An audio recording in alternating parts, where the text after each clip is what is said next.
Hi, it's Joe with Blackout 911 to show you one of my favorite builds. I love doing the K9 cars for police officers. It's a lot of work, especially with all the things that we have in this one, but it's really challenging and it's fun to do. So here we have a new 2025 Ford Explorer PIU. It actually has a Havas cage in here. We like that one better than all the ones we've tried. I think they're made nice. The finish on them is excellent. It's thicker metal and it's just a great product. Also, the hot and pop unit that we use, I believe now is, my opinion, is probably one of the best controllers for the dog K9 vehicles. They're very simple to operate, and we'll show you that a little bit later. But the outside of the car looks basically the same. They wanted the front windows tinted to match the back windows, and also their heat rejection. We had it done at our other shop here in Latrobe to prevent some of the heat coming in, to keep the K9 cool. Other than that, basically, it looks like a conventional police vehicle. This is all built to their specifications, plus some recommendations on our part as far as what we would do, what we wouldn't do, etc. Try to make these all a very clean build. We don't like a lot of junk hanging all over the place and wires showing and stuff like that. We take a lot of pride in not having all that stuff. Two-position light. We have either a white light or the red light, or no light at all. I'll leave it on the white light. And you can see there's a ample room in there for the K9. There's a stainless steel water bowl that is removable when it's deep. It doesn't spill, it doesn't splash all over the place. There's a heavy mat on the floor that you can actually take out to clean if you had to. The door panels obviously have been removed and replaced with the Havas ones. And if you notice in the driver's side here, there is a fan. We'll show you how that operates here in a minute. But there are two temperature sensors inside the vehicle, one in the front, one in the back, that monitors the temperature. And all these settings are adjustable as far as the temperatures and so on.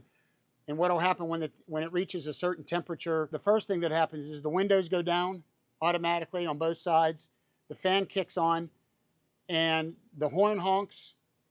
The lights flash just to let you know that that the temperature has risen in the car. The Ace K9 hot and pop unit has a couple control boxes that the control panel itself plugs into. We normally try to mount that in a convenient spot. Over here, it just fit in here perfectly. We normally will make a board and put carpet on it and then mount everything here. So because there's a lot of lights and LEDs and things that will tell you if something's going on or if something is wrong, if there's a fault in the system or whatever. There are LEDs that tell you that. So we don't like to hide this under the seat or someplace where you can't see this, because I believe it's pertinent that you're able to see that information. And it's out of the way. The door will still completely slide the whole way open. It doesn't hit any of this. There's a space here. And this door will also, there's a catch on it where you can lock it so it doesn't move. So most guys obviously travel like that because you don't really want the K9 coming forward.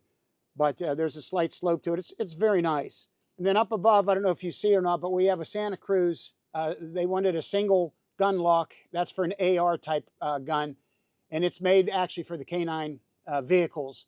Instead of trying to mount something behind the console, which 90% of the police cars have, this one is mounted up above so it's out of the way. We mounted their M500 Motorola WatchGuard camera system in here that was out of a previous vehicle, I believe. So we use their mounts, and we always mount the DVR unit instead of under the seat or someplace. We actually have the plate from Havas that the DVR mounts in, and it's right in the back of the console. And the main reason we want that exposed is it has a little SD card in there that it records on. So if you need to get the SD card out, it's senseless to put it somewhere where you can't get to it. However, most departments, they're able to download all their information once they pull into the station. So a lot of them don't use the SD card, but in case they do, we put this very accessible. As you can see, the console itself, it's a Havas console. This is not the radio that's going in here. This is just for spacing only. That's why you can see some wires here. The Z3 controller from Code 3 sits here. This is for their laptop. They use all Dell 5430 ruggedized laptops, and it's ready to plug in with the charger. This is the hot and pop controller down here that does all the work. And what's neat about this, you can do a system test, and they recommend you do a system test basically every day. It will simulate high temperature sensing.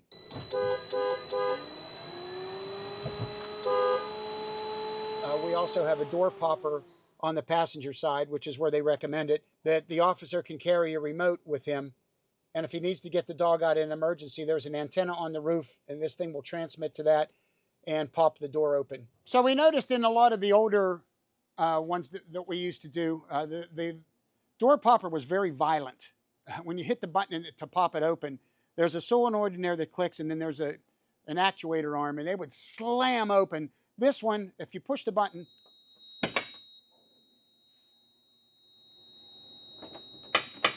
it's very nice. And if you hear it click twice again, that kicked the solenoid twice just in case the first time didn't work. It would catch it, on the second time. It's a safety feature. But there's the actuator arm. All everything else is mounted obviously inside the door. There's a big solenoid in there that makes the door pop. Okay, so the other thing that we have done with the Code 3 Matrix Z3 controller, they have an OBD box that you can plug into the existing OBD, that you can do a lot of things. And one of the things that we've done in this one is when you open the door, the puck light side light comes on. Now we also have, I believe, a button on the controller that we can bypass that function. And the reason for that is if they're in a stealth mode or they're getting called to some domestic whatever, and they don't want them to be seen pulling up, because as soon as they open the door, the light's going to come on. So we have a button in there that we call it a blackout mode, after our shop name, and it'll black that out so that light doesn't come on. Okay, that's position one. And on position one, most of the organizations like that to be rear. So if you notice, there's nothing on the front on. Everything is from the back. The tail light flashers, the sides, the back, and that's position one on the slide. Position two adds everything. That's front, rear, and the front bar, everything.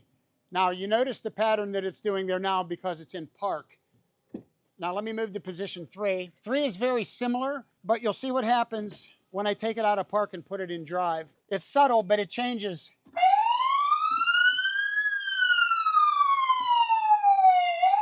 That's the drive mode. When you put it in drive, the siren automatically comes on and the wigwags and the headlights flash. When you put it back in park, it automatically shuts the siren off. This is the cruise mode. So once you're pulled onto the side of the road, you're doing your thing. It's just a very subtle, quick flash. There's our takedown function. It puts all whites on the front light bar and also, I believe, on the front push bar. We have those tied in also for takedown mode. And then the other mode that we have is flood. Now this will light up everything in the front whites. Then of course on the light bar in the back, we have our traffic advisor, left arrow, right arrow, and center out. Then we also have what we call left flood and right flood. So it'll do the same thing on the other side. That's left. And the blackout function that I was telling you about, when you open the door, if you don't want this light to come on, you hit that button and that light doesn't come on. If you release it, when you open, it does come on. And all of these are on park kill. So anytime that you put the car into park, it shuts the siren off automatically. The other thing that I believe we have in this one, with the light bar going, when I open the door, I believe these side ones will go out.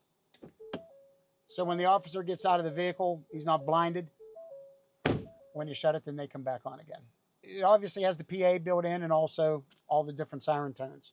One last thing I just wanted to bring to your attention that we think anyhow, the difference in the controls, the control module itself that the officer sees.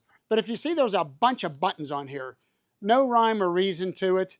Of course, the 3-position switch, which is what most of the officers, that's about the only thing a lot of them use. But when you're looking for something else, you really have to take a lot of time to read the tiny little writing that's on here so you know even what you're going to control.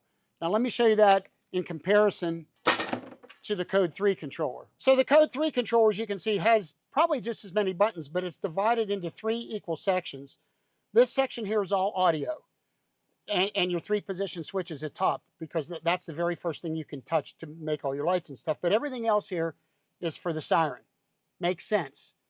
The middle section are all the individual lights, depending on how you control it. And then this is for the back. So this is all for your traffic advisor, and all that stuff is all over here. So as you can see, as you're driving and you look down, you know at least roughly what area your finger should be in to push, where that one you have to really have it memorized. I just think this is a much more logical system That's why we ended up, doing the Code 3 that we do, because we like the controller. And most of the officials that we put them in really like the controller.